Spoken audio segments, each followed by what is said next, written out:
আমরা মনে করেছিলাম নির্বাচনের পূর্বে হয়তো নির্বাচনের জয়লাভটাও যে কাজগুলো করতে পারে, কিন্তু বিশাল ব্যবধানে জিত পেয়ে আজকে তারা ক্ষমতায় মতামত হয়ে গেছে, ক্ষমতার শক্তিতে তারা জামাত ইসলামী লোকদের প্রতি আক্রমণ শুরু করেছে। আমার স্পষ্ট বলতে চাই, আপনারা জামাত ইসলামীকে আওয়ামী লীগের 16 বছরে দেখেছেন, আমিও ফাঁসি আসামি ছিলাম।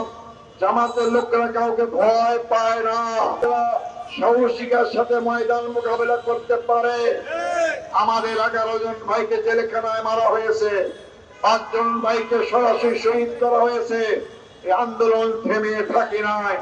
এই আন্দোলন 2টা আসন থেকে আজকে ভোট চুরির পরেও 68 আসনে বিপুল ভোটে ব্যবধানে জয়লাভ করেছি।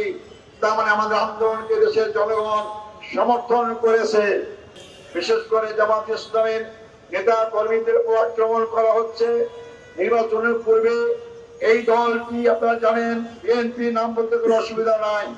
এই বিএনপি আমাদের মা বোন থেকে রাস্তাঘাটে হেনস্থা করেছে, এমনকি বোরখা কেড়ে নিয়েছে, আবার তার নারীবাদী বলে নিজেদেরকে দাবি করে। আমাদের অনেক ভাই থেকে ভোটের কাজ করতে বাধা দেওয়া হয়েছে।